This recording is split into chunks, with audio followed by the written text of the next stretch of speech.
What happens when towns across the country compete to see which has the best food? You should try it. Which is the most beautiful? It was like you walked into another world. And which is the most fun? I don't think I can live in New York anymore. Do you hear that? I don't think so. Find out as 3 teams set out on the ultimate road trip to crown the best small town in America for food. Have you ever been to 13 restaurants in one day? Beauty. There were these ancient ruins. It was a spiritual experience. And fun. Oh my God, that was nerve-wracking. Cheers. I'm Bert Kreischer, and welcome to Best of the Road, or as I like to call it, the Small Town Showdown.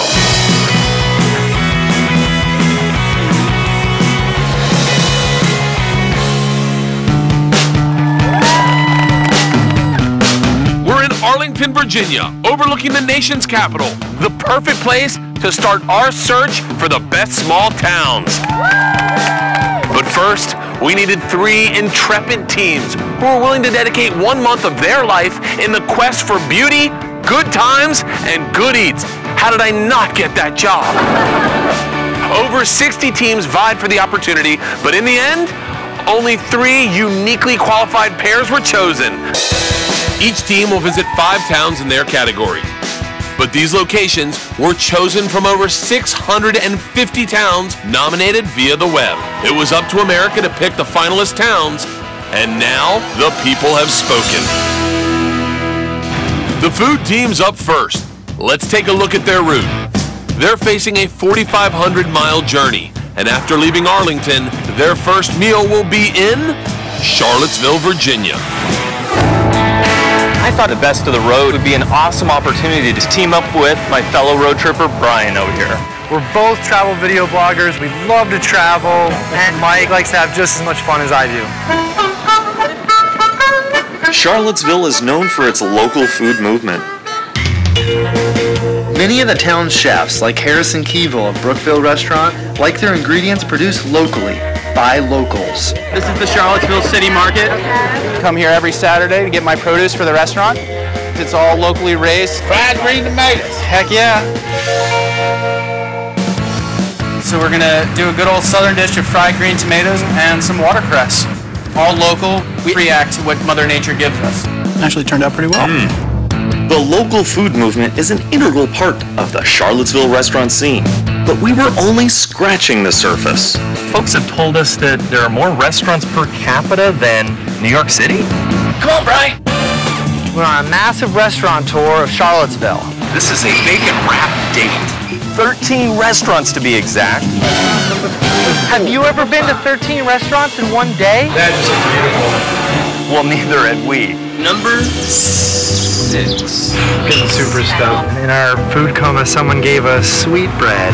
That is really different. I like that. Mushrooms, they look like mushrooms. Yeah, look, they're glands. That's what I just ate. Like thymus gland or something. Of a pig. Yeah. After that, we needed something sweet that wasn't sweetbread. This is the perfect palate cleanser.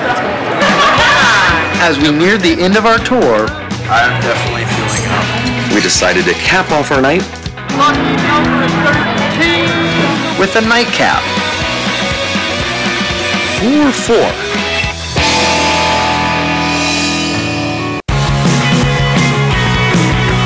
The Food, Fun, and Beauty teams each have 1 town under their belt.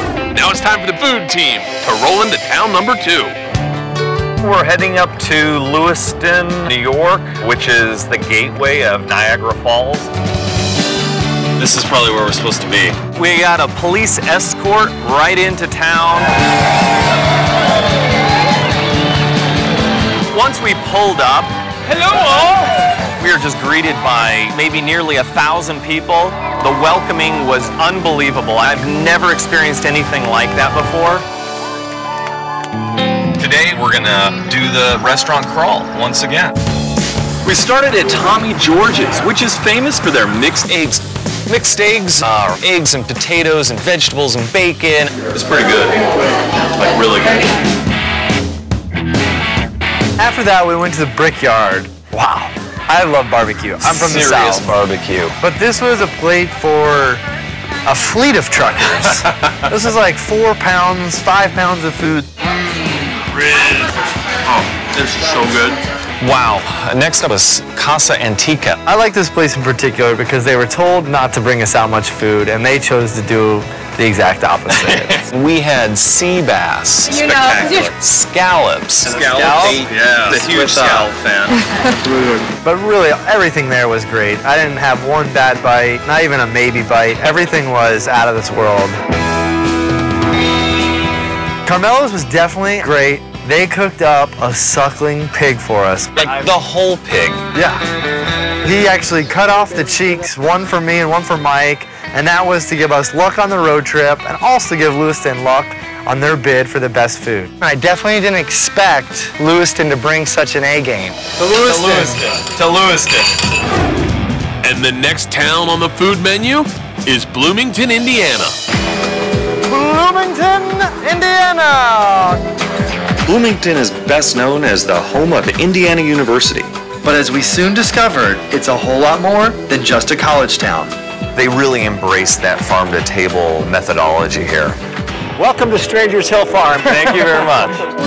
So do you have anything ready to be harvested right now? Absolutely. I got city fingers. We got to pick some of our own produce, and we took it to the next restaurant we went to. Hey chef, how you doing? And they were gracious enough to chop it up and prepare a meal for us. Thank you very much for bringing in some awesome produce. It kind of shows how it goes from the farm to the restaurant to the plate. I really liked Finch's from the first moment I walked in. We do all kinds of different, local foods here. I had an opportunity to talk to one of the chefs. They were making their own cured meats. These are about a month old. They spend about 2 weeks curing. I've never even heard of duck bacon. Yeah, that's pretty sweet.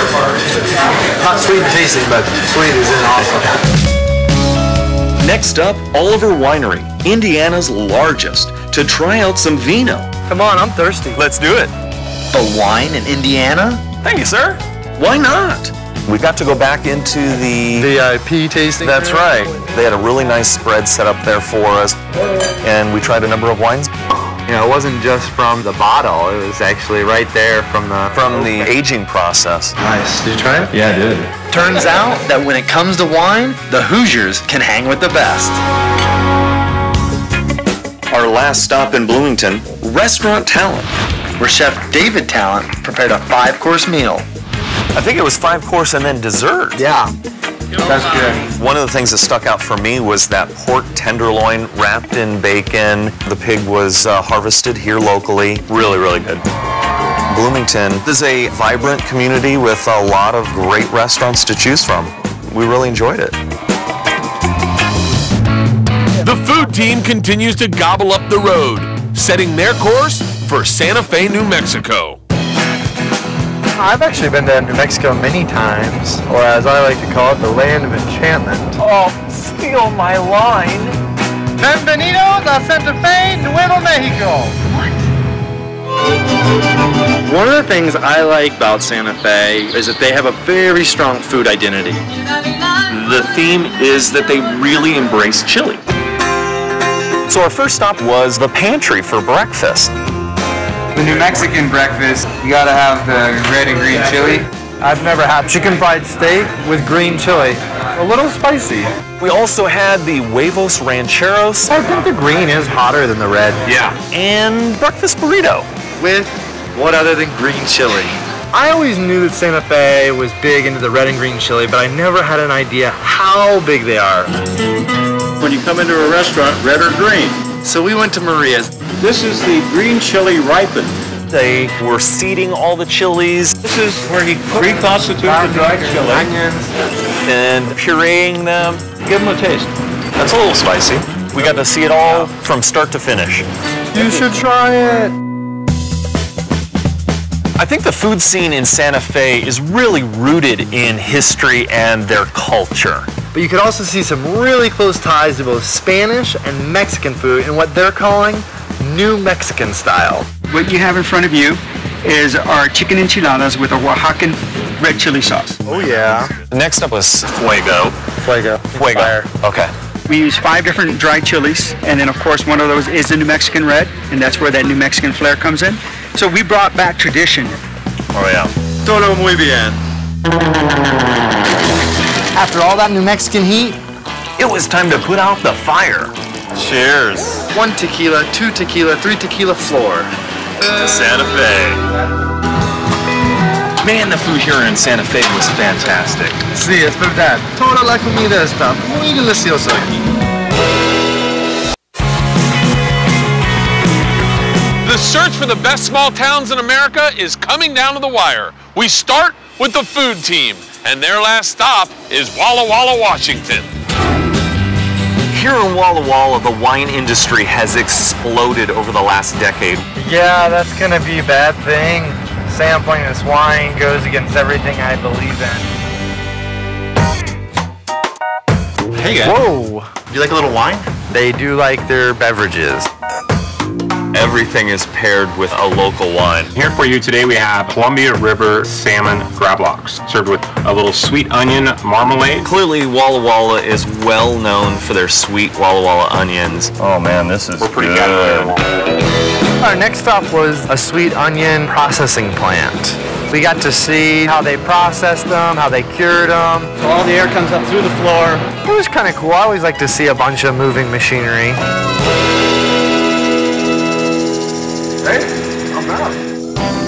Our next stop was atop this vineyard where several local caterers prepared this amazing meal for us. Get over here. They fed us so many things. Smoked baby back alligator ribs. I had never had alligator ribs before, and I'm from Florida. It was good.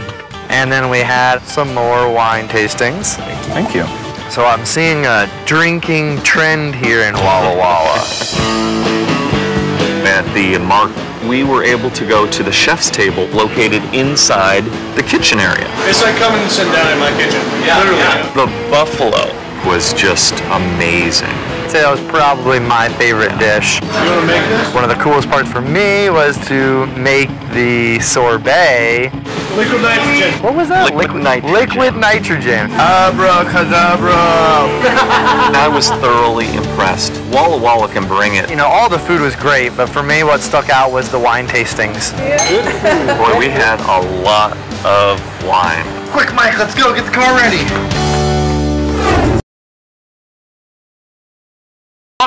To the food team.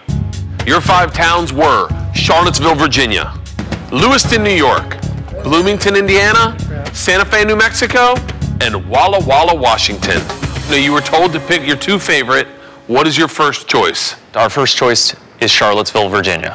Have you ever been to 13 restaurants in one day? Getting super stoned. Fried green tomatoes. Heck yeah. Wow, I'm getting hungry. I can't wait to see your second choice. What is your second choice? Santa Fe, New Mexico. Santa Fe, New Mexico. Let's take a look. I always knew that Santa Fe was big into the red and green chili, but I never had an idea how big they are. I think the green is hotter than the red. Yeah. Cheers. 1 tequila, 2 tequila, 3 tequila floor. To Santa Fe. We ate from morning, noon, until night. Well, you guys have just as hard a job as anyone because the food on that looks absolutely fantastic. All right, road teams, what a great selection of towns. You have impressed me, and I travel for a living. I know you guys are feeling the pressure of having to make such a tough decision, but you're gonna have to hold it together a little bit longer. We'll find out the winners in a moment. All right, food team. Your choices were Charlottesville, Virginia, and Santa Fe, New Mexico. Which is it? Well, we had such a difficult choice, narrowing it down from the 5 towns to the 2. But Charlottesville, for example, had this amazing farm-to-fork movement. Yeah, and Santa Fe had this really strong identity surrounded around the green and red chili. And really only one of these towns made us keep going for just that one more extra bite. So, what's your decision, gentlemen? Santa Fe, New Mexico. Santa Fe, New Mexico. Congratulations to the best small town for food in America. Santa Fe. Well, you guys have done a fantastic job. You've planned out my summer. I'm gonna go visit Delray Beach and have a blast snorkeling and partying late at night. I'm gonna take my wife to Bardstown, Kentucky. We're getting drunk on a train. Here's to Bardstown. And I am hitting Santa Fe, New Mexico with a friend that can eat like me, and we're gonna drink and get heartburn at night. All right, guys, your journey has finally come to an end, and I can guarantee that it's one you will never forget. Congratulations to you and our winning towns who have earned the right to be called Best of the Road.